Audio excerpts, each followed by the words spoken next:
Hello? Hello, Miss Pendrick? This is Sergeant Russell. I'm going to be your contact down at the Carlisle Police Department during your stay here. Glad to see you had no problem finding your accommodation, and I hope you've had some time to get acquainted with the place.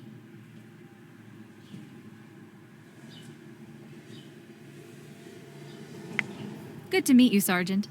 It really worked in our favor that you were able to fly up here on such a short notice. We knew it was a long shot, but it's only been a week and we're already losing our minds with this case. To put it mildly, the past week has been overwhelming. 3 people gone missing, one right after the other. Only a couple days in between each. Our entire department is 3 people, for crying out loud. We're not equipped to handle something like this. What we're equipped for is either graffiti related or has to deal with noise ordinance. 3 people in a week? All in this little town? We've never seen anything like it. The worst part is that there's so many unknowns. Our gut is telling us that these disappearances are connected. You'd think they have to be, right? But try explaining that to the county chief. Without concrete proof, he just sees this all as a whole lot of coincidence, and potentially not even a crime. We're getting no outside help with this, no matter how much we beg. Ah, okay. Well, that answers why you brought me up here, rather than literally any cop in the state. That one was the real mystery. Desperate times calls for desperate measures, they say. No offense. None taken, trust me. Officer Vasquez was the one to read your publication. He relayed it to me afterwards, and we all agreed that you seemed to have some pretty solid intuition. It was his idea to reach out. Anyway, let's get down to business. I'll be sending you some documents that we... Huh? Unauthorized call time expended. Please enter 4-digit PIN to continue to use line.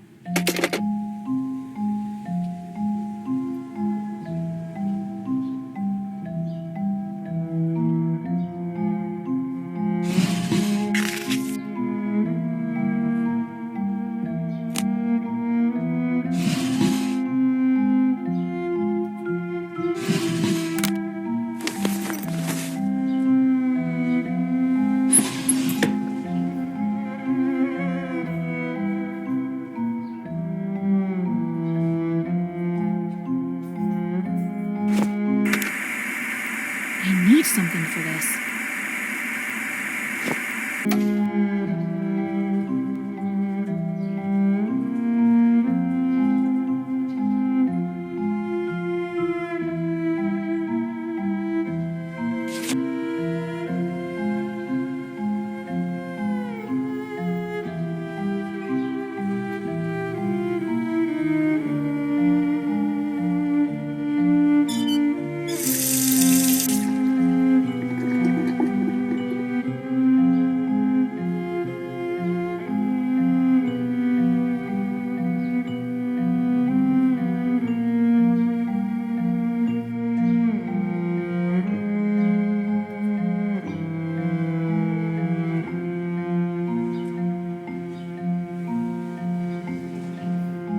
Weird.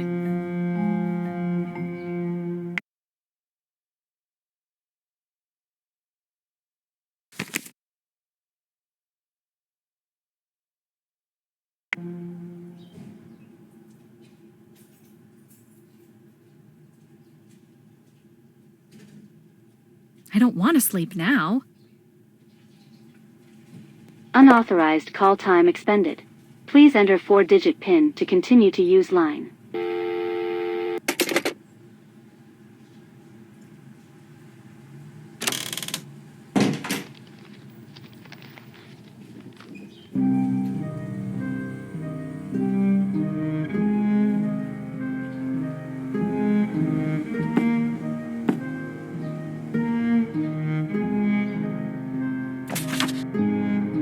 Looks like no one is using this right now.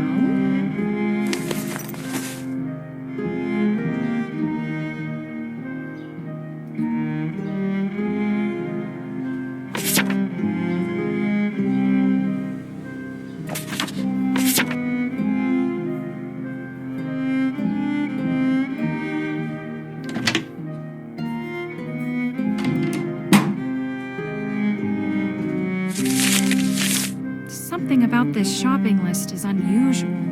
I'd better hold on to it.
I don't think that's right.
That's it! Sorry, Joe.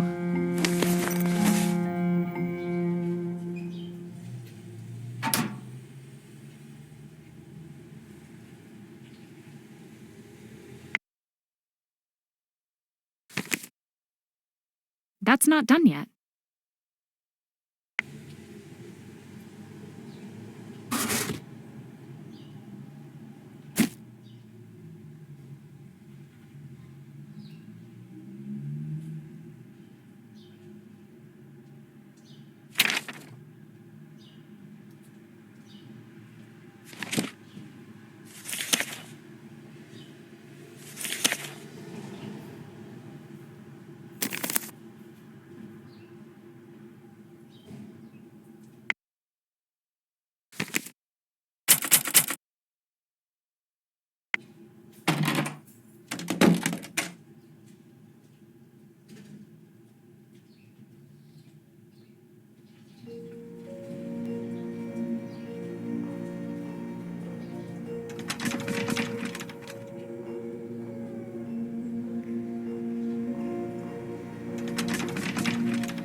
have a second?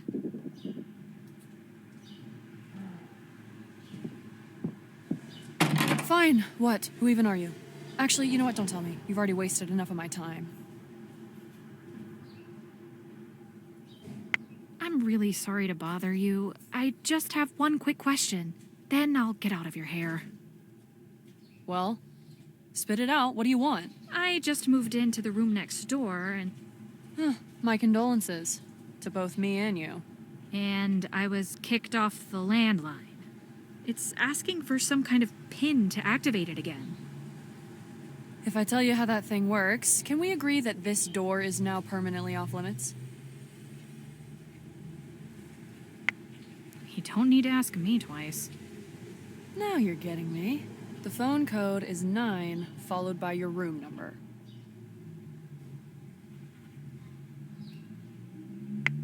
Thank you. There's no way I would have guessed that on my own. Mm-hmm. Hey, I never caught your name. Did I drop it? That exchange really brightened up my day.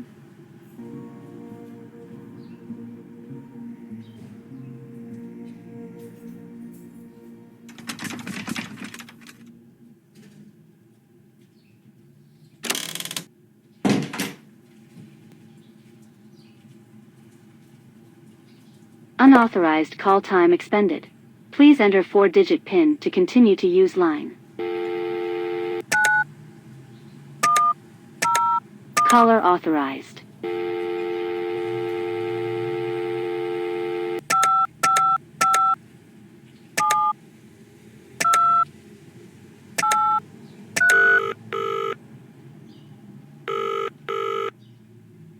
Carlisle Police Department, Sergeant Russell speaking.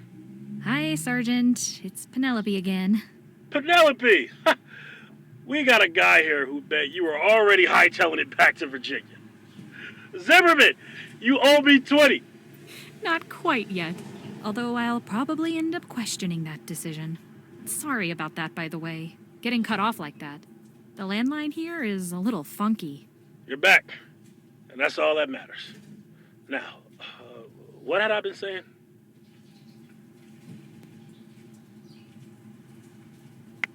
Something about documents, I think?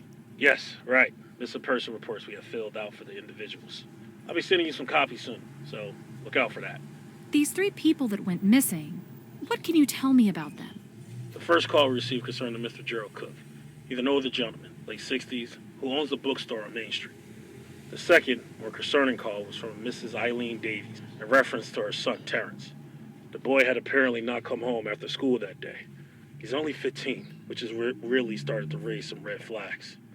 Then, only 2 days after that, a third person was called in. The caller couldn't provide a name for the woman, only said that she's been coming to a specific diner for breakfast at 9 a.m. sharp every single day for years. This was the 3rd day in a row she hadn't shown, and the caller found this to be very out of character.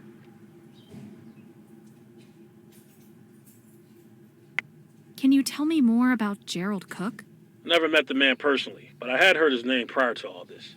His bookstore, Novel Books, is a bit of a hub in this part of town. The place is practically a rec center for the entire population of Carlisle over the age of 65.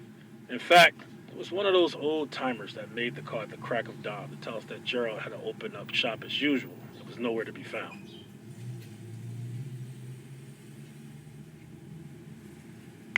Did the caller mention seeing any signs of a struggle or break-in? We asked him to take a good look around for just that. He told us that the store was still completely locked up. Through the windows, everything looked fine, and there weren't any signs of forced entry.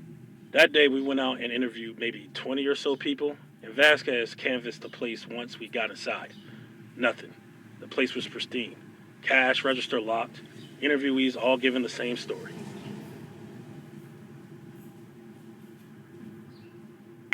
And what story was that? Anyone who had seen him the day before said it was a perfectly ordinary day. Gerald had been his chipper old self, and he locked up the store as usual at 7 p.m. Did anyone witness him at all between 7 p.m. and opening the next day? Not a soul. He even talked to the guy who seemed like Gerald's right-hand man in running the store. He even had a key. Mitchell Hart, I think his name was. For someone who knew our victim well, he didn't have anything helpful to add. Say he didn't have a clue where Gerald normally goes after closing, besides home. He also took us to Gerald's apartment, right above the store. But when we knocked, there was no answer. I wonder if anyone else has a key besides this Mitchell guy. Maybe Gerald was mugged and someone pickpocketed him. It'll be right out of the ne'er-do-well's playbook. Mug an old guy in an alley, steal his keys, rob his place, then lock up on the way out. That's why right now, our first priority is to get into that cash register. If money is missing, that'll simplify everything and give us a little direction. For Gerald's case, at least. The address of Gerald's bookstore is 225 Main Street. Go take a look around for yourself. Can you tell me more about Terrence Davies? Terrence just turned 15 a few months ago. If he was any younger, all the cops in the county would be swarming around this case like flies to rotten lunch meat. He's right at the age where the chief can shrug his disappearance off as a rebellious kid doing rebellious kid things. Does Terrence have any history of running away or causing trouble? Not according to his mother, at least not according to what we could piece together through the tears. Either way, we suspect she views her son through some rose-colored glasses, because interviews from fellow students and teachers at his high school painted a slightly different picture of him.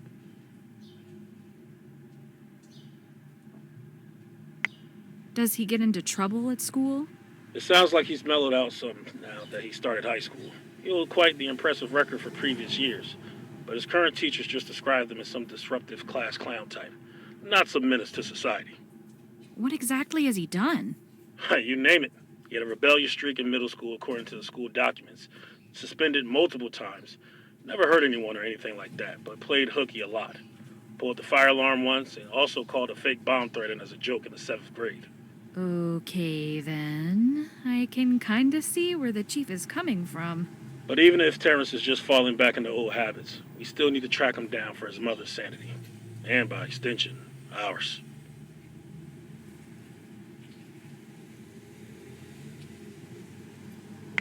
Well, when and where was Terrence last seen? Teachers, classmates, and friends all said he left school at 3 p.m. with the rest of the kids. He told his friends he was going hiking, which they said was a regular thing he'd do. And no one has heard from him since.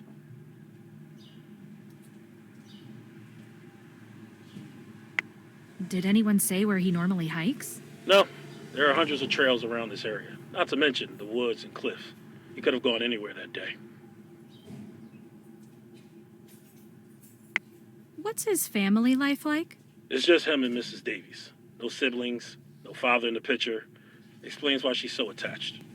Could you tell if there was any strain in their relationship? Who knows? From the sound of it, they spend more time together than an average mother and teenage son duo. But can't see under the surface. We'll get you in contact with Mrs. Davies. Once she calms down a bit, I'm sure she'll give us more to work with. Not sure how much luck you'll have with her, but feel free to give her a call. Phone number is 203-555-0927. Can you tell me more about the diner woman? Yes, Jane Dell. I wanted to call her Victim X. I thought it was catchy. But you know, protocol. She's our shakiest case by far. Called in missing by a waitress just because she decided not to get breakfast at the Sunrise Diner for a couple mornings. No wonder the chief won't give us the time of day. But the waitress thought she had good enough reason to notify the police. So there must be something to it. It's true that she's genuinely concerned. Said that the very few times Jane didn't show over the past couple of years, she leave little notes on napkins with the tip the day before. Not this time.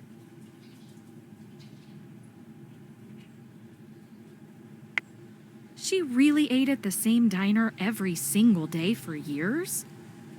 It must have some incredible food. I had a case of food poisoning that would suggest otherwise.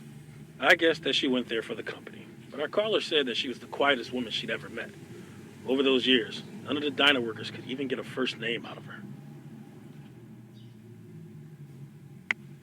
Do you think she's trying to hide her identity? No idea. It's possible. If she wasn't there to hang out with the waitresses, what did she do every single morning? Read books. Lots of them. And not just the type with shirtless cowboys on the cover, but books with real substance. Textbooks even. And all subjects, especially history. The waitresses said that Jane would set up every day in the same booth, take a few books out of her bag, and read and take notes while she ate. Interesting. I wonder if doing this was work-related or a hobby.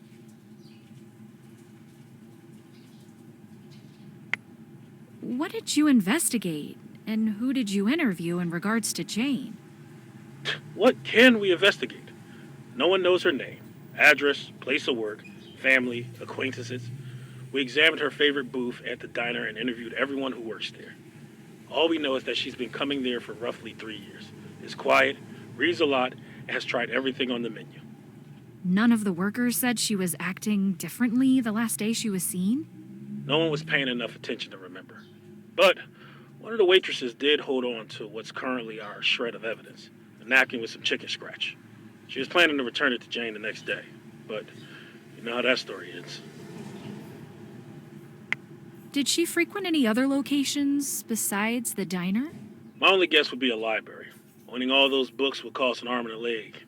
Thing is, Carlisle doesn't have its own library, and there are too many to count in neighboring towns. Wow, this is like trying to track down a ghost. You're telling me.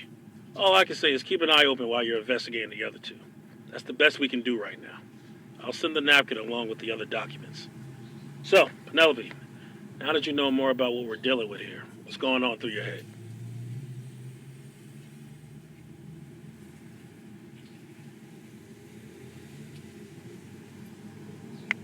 I think the disappearances are related. In a town this small, with barely any history of crime, it just seems too unusual to just be coincidence. Even if we don't see any links between the victims yet, once we dig deeper, I'm fairly certain we will. Interesting hypothesis. We'll see if it holds up. But first things first, keep an eye out for those reports we'll be sending.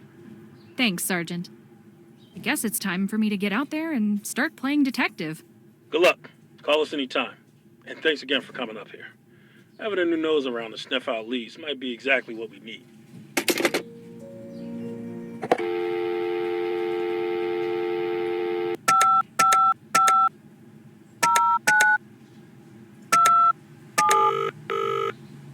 Terrence? Terrence, is that you? I'm sorry. Mrs. Davies?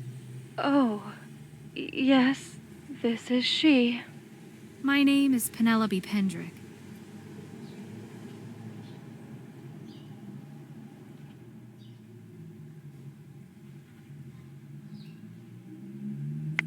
I know you're going through a lot right now, but I'm working with the police to do everything we can to find your son. If you're feeling up to it, would you mind answering a few questions? Thank you. I'll do my best. Can you please describe the entire day he went missing in detail? From morning to evening. Let's see. I got up at 6:30 as usual and started making breakfast. Terrence sets his alarm for 7 and ate quickly after he got up. He had me sign a permission slip for some field trip, and then he gathered all his school supplies and left. As he was leaving, we argued about some stupid little thing. I think he had left his jacket on the floor. And that was the last time I saw him angry at me. I just keep playing that over and over in my head and hating myself for it. I left work at 5, and he was out when I arrived back, which isn't too abnormal, but when he wasn't home an hour later, I started calling around to his friends' moms. He wasn't over anyone else's house. Then it got dark, and he still wasn't home. That's when I called the police. Thank you for sharing this with me. I'm sure it's not easy to think about. Now, you mentioned a field trip. Can you tell me more about that? It was for his art class. A gallery that they were going to tour that day, not far from here. Do you remember the name of the gallery? Something pretentious. Bold decisions, bold and brash. I have the paper around here somewhere. That's right. Bold depictions. 3297 Ocala Street, Oakford, Connecticut. Thank you. It could be a start. If you say so. I heard that Terrence told his friends he was going hiking after school was out. Do you know of anywhere in particular he likes to go? It could have been anywhere. That boy's practically explored the entire state. Could he have gotten lost or hurt somewhere in the woods? No! No, impossible. He was a Boy Scout for years, and he's even taken courses on outdoor survival. This kind of thing is what he lives for. I have no doubt he's very competent, Mrs. Davies, but sometimes things can happen that are out of a person's control. I said it's impossible. I know my son. All right. I'm sorry I came off as implying otherwise. Did anyone mention anything else out of the ordinary that happened at school that day? No. I don't think so. You know what? I need to go. I can't do this anymore. It's too much. Thinking about that day, it's too much. Eileen? Are you there? Oh, poor lady.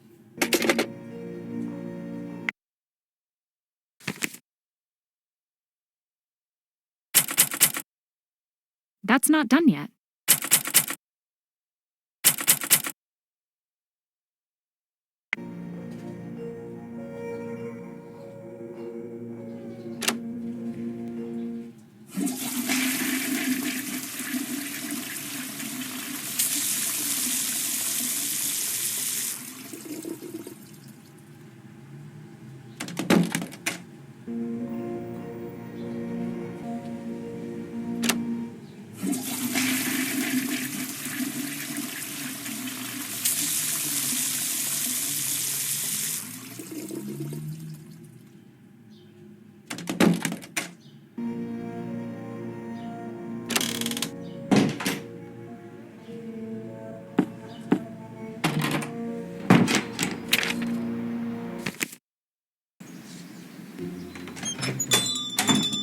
Hey! You! Excuse me? Miss, I think you might have the wrong address. Thanks for your concern. But no, this is... Sorry, let me rephrase. Bookstores, generally speaking, are for those who can read. What? The front door. There is a sign that states in perfect English that this store is closed.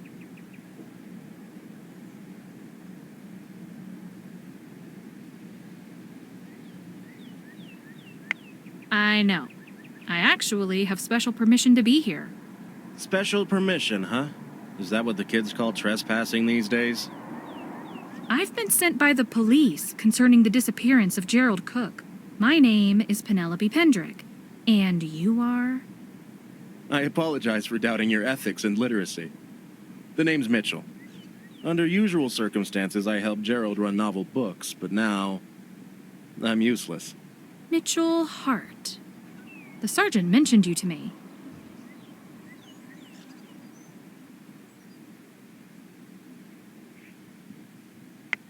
Conversely, having someone who knows Gerald well will be much more useful than you realize. You'll have plenty of chances to help us. I already told them everything I know, which has clearly led nowhere. Can you describe to me the last time you saw Gerald that day? Like I told the cops, it was a completely normal day. I was sitting here for an hour or so before closing time, and then at 7 o'clock to help corral any stragglers out of the store. I said goodnight to Gerald, who was doing the usual nightly organizing and pencil pushing, and headed home. So he wasn't acting unusually in any way? Not at all. Albeit the store was having a busy streak, which kept Gerald pretty occupied. So no downtime to shoot the breeze. Okay. Thanks for the information. Would you mind if I asked you some more questions? Ask away. What do you usually do to help Gerald run the store? Sit in this corner all day? Not even kidding. If a customer has a question on where to find something, I locate it for them on the shelves. I also give suggestions of good reads based on what kind of genres they're looking for. Classics, thrillers, historical fictions, how-tos, you name it. Do you have a job besides this? It sounds like you spend a lot of time here. Technically speaking, I work in an insurance agency, but the past few months they've been cutting my hours. I used to spend time here to relax after work, but when my job situation started to go downhill, Gerald offered to take me on as a part-time employee. Wow, that's really generous of him. Gerald's just a genuinely good-hearted person, who are unfortunately becoming a dying breed. You mentioned the store being busy the day Gerald disappeared. Abnormally busy? You'd be surprised how much traffic this place gets. A day like that happens at least twice a week.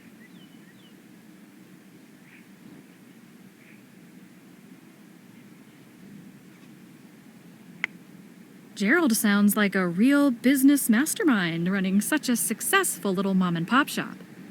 I wish he were here. He'd get a kick out of being called a business mastermind.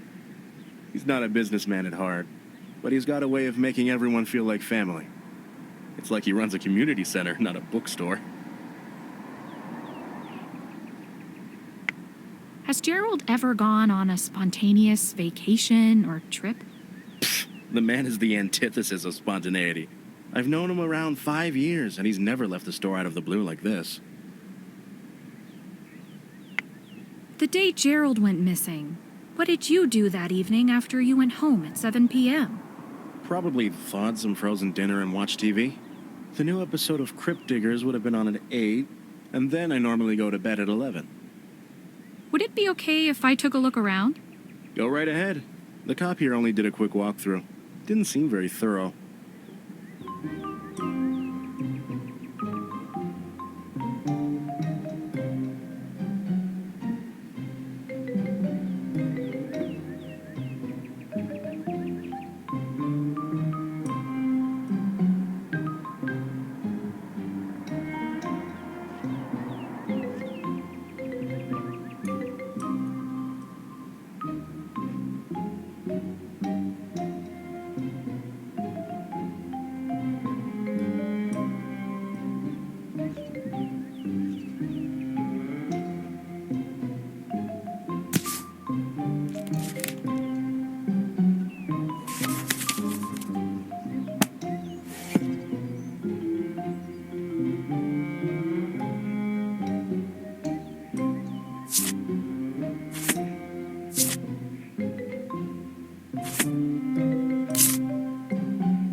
Do you have a key to the cash register? So that's how you detectives get paid, huh? But no, I don't. Sorry. Thanks for talking. Never a problem.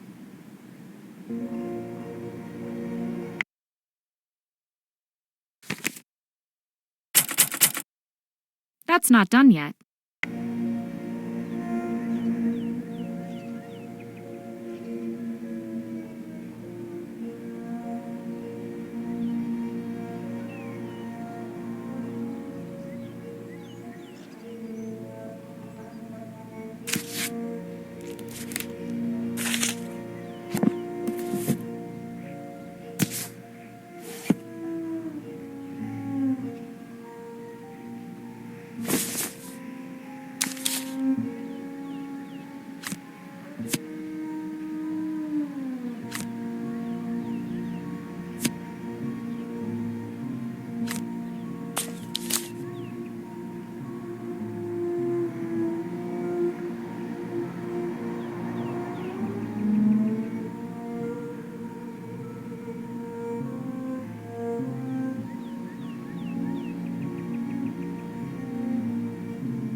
It's stuck.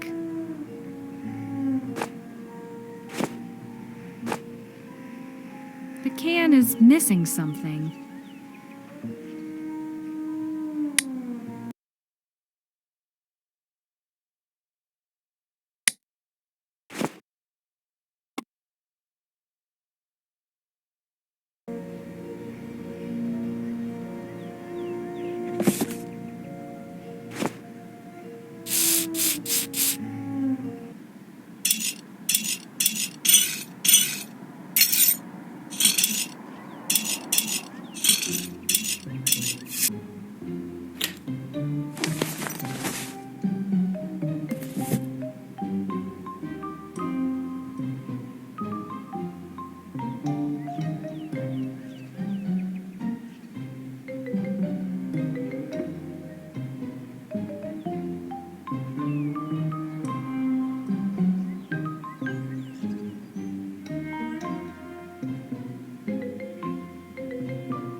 That's not done yet.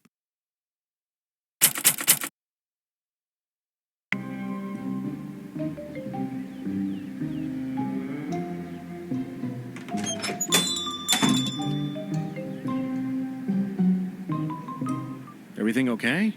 You look a little grim. Did you notice that Gerald's coat is still here? Sure, but it's been unseasonably warm. Not really coat weather. Well, it's not the coat I'm worried about. It's that his wallet is still in the pocket. with money and his driver's license. Oh, I took a look inside the cash register. Whatever happened to Gerald didn't involve a robbery. are you saying that someone out there targeted Gerald because of some personal vendetta? That's insane. That'd be like going after Santa Claus. We don't know that at all. We've only just ruled out one possibility. Well, this isn't great news. I'm sorry. Try and stay positive, okay? There's still so much we don't know. There could still be a perfectly innocent explanation to all this.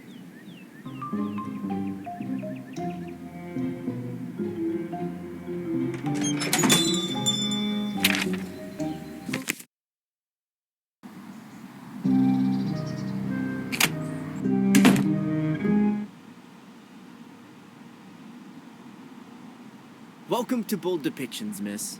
Can I offer information on a particular piece, or provide a guided walkthrough? Thank you. Maybe some other time. I'm actually here on behalf of the Carlisle police. Would I be able to speak to the owner of this gallery? Oh, yes. You're looking at him. Colin Ellison. Pleasure to meet you. How can I help? I'm Penelope Pendrick. I'm sure you've heard of the investigation of the recent disappearances here in Carlisle. I have reason to believe that one of the 3 missing people was here the same day he disappeared. Yeah. And? I'm sorry, what? So you remember meeting 15-year-old Terrence Davies last week? Oh, too well. Afterward, I Googled how to repress a memory. Can you describe in detail your account of the field trip from start to finish? Right. Yeah, so the kids and their art teacher were busting at 1. There were about 10 of them total. 9th grade, I think. I started by introducing myself and giving some background on my credentials. Everything was going dandy. They were mostly all paying attention. I led them to the painting closest to the front door, and then went around the room from there, explaining my process, the decisions behind the composition, the deeper meaning, the medium used, and so on, for every piece. After we were going for 15, 20 minutes, a few kids in the back started snickering and whispering to each other. Super irritating. Then, one of those kids raised his hand, so I made the mistake of thinking he had a legitimate question. I called on him, and he was like, "Sir, I was wondering, why do all your paintings suck?" All his brain-dead friends laughed, and the teacher yelled at him, which shut him up, but not long enough. I tried to be professional, but a little while later, he was drawing something on an index card. He started throwing little pieces of paper with tomato drawings at me. And his spineless excuse of a teacher didn't even do anything about it. Finally, after his friends started doing it too, the teacher decided to just end the whole trip and take them back to the school.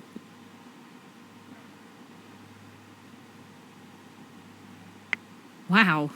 I knew Terrence was supposedly a troublemaker, but that's downright rude. I wonder if his mom ever sees this side of his behavior. No punishment is severe enough to beat the evil out of that brat. I never would have gotten away with acting like that as a kid. I would have been strung up by my thumbs. Okay, that's a bit extreme. It's not like he burned the building down or something. When I saw his snotty face on the news later that day, not gonna lie, felt kind of cathartic. So, the official statement for the police is that you had a bad encounter with Terrence. Later that day, he goes missing. And then when the news comes on that evening, you, grab a bag of popcorn and smile? Do I have that right? Oh, lighten up. I meant metaphorically. I'm sure he's fine. Probably just causing chaos somewhere else for now. I should go. Aw, what? Forgot your handcuffs?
That's not done yet.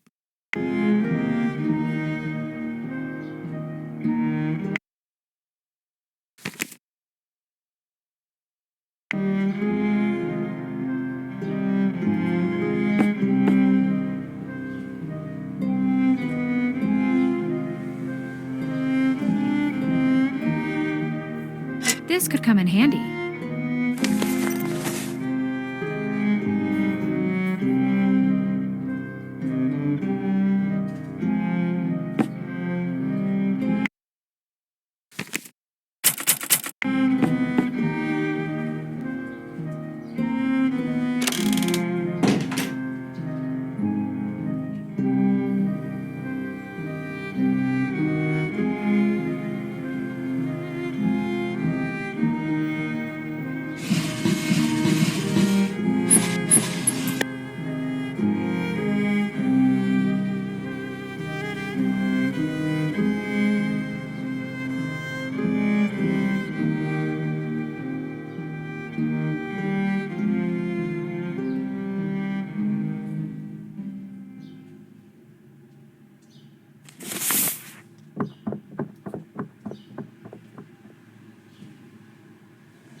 You've reached the phone of John Branham. I'm currently occupied by something that has a slight possibility of being important. So please call again later or leave a message, and I will get back to you at the earliest convenience.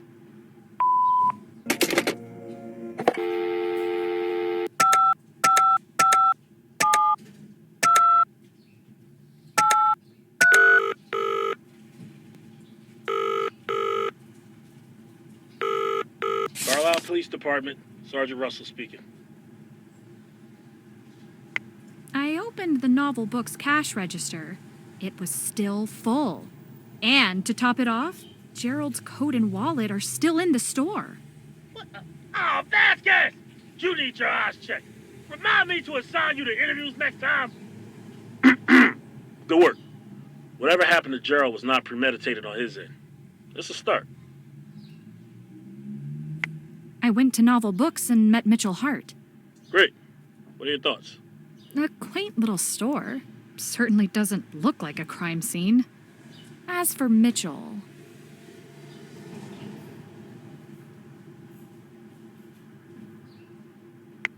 I feel like there must be more he's not disclosing to us.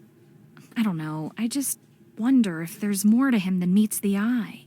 Let me know if you find any solid context to back this up. But until then, I'm not ready to pass judgment based on a feeling. I got to chat with Eileen Davies.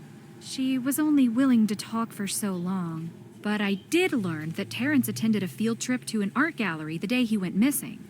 She gave me the address, so I went to check it out, and oh boy. Did something happen? I met the owner, Colin Ellison, and asked him about the field trip. According to him, Terrence was kind of a terror during the tour. Colin was generally spitting venom while he recounted what happened. And to put the cherry on top, he described seeing Terrence on the news later that day as cathartic. That's concerning. Did you get the impression that Colin could be physically violent when angry? Or is he more bark and no bite?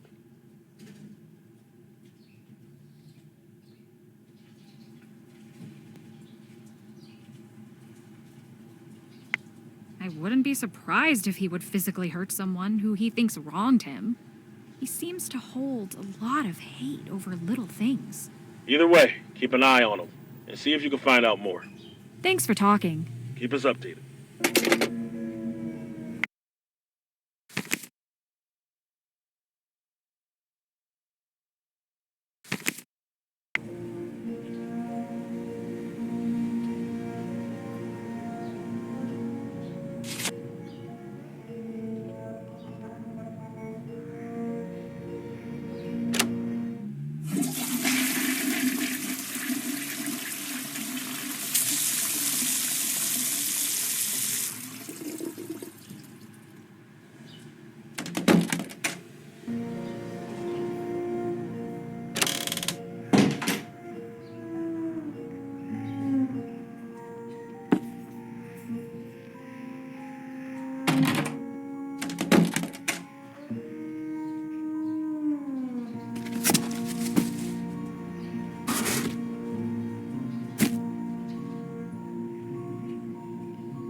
Need something? How was Gerald's health? Physical and mental. I don't know what drug he's on, but that man has energy. I'm jealous, and I'm 25 years younger than him. I do see him eat kale chips with his lunch, though, so maybe not that jealous. What about his mental health? Nothing has ever raised any red flags. Although his generation isn't much for talking about those kinds of things. You know, feelings. What exactly is your relationship to Gerald? Are you close personally or more like business partners? As close as two heterosexual men can get. During slow hours, we chat about books, current events, politics, conspiracy theories, sports, movies. The list goes on. Oh, and gossip about old man drama. Carl always cheats at chess and thinks no one is onto him. Everyone is onto him. Do you ever talk about your personal lives? Not really. So like I said, as close as two heterosexual men can get. I don't have a personal life to share anyway. But Gerald, he has an entire lifetime behind him. I'll admit I've always been curious about his past. Does Gerald have any family? There was a picture of his granddaughters in his wallet. Really? I always wondered if he had kids out there somewhere. He never mentioned his family to you? That seems odd. Maybe to us, but Gerald's naturally a very private person. Not in an intentional hiding information kind of way. He just steers away from topics like that. Why? I don't know, but I respect his privacy. I wish there was a way we could let his family know what's going on. The number of cooks in the United States is probably enough to fill 3 phone books alone, not to mention married names. Did the police check Gerald's home address? He lives directly upstairs. I took them to the door, but that was the best I could do. They knocked a few times, got ladders, and looked through the windows from the outside. They had a pretty good view of the main apartment and the bathroom. From what they could see, there was no sign of him. Can they get a warrant if they think there's a chance a person inside might need help? No idea. But a busted door without appropriate justification sounds like a nasty lawsuit waiting to happen. Thanks for talking. Never a problem.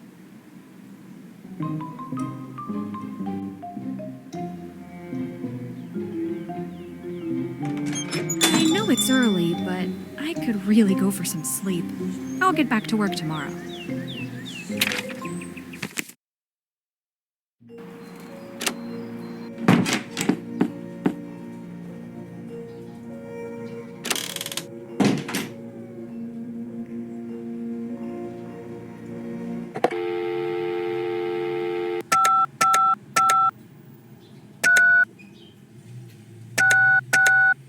Now isn't the best time.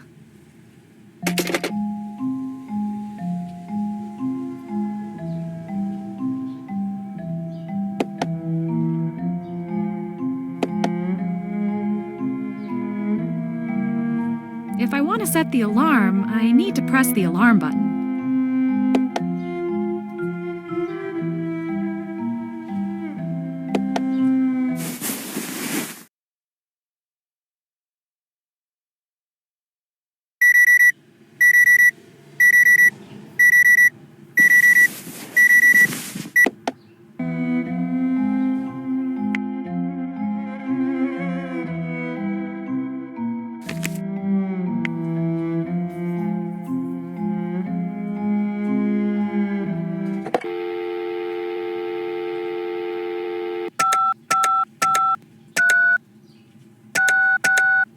Now isn't the best time.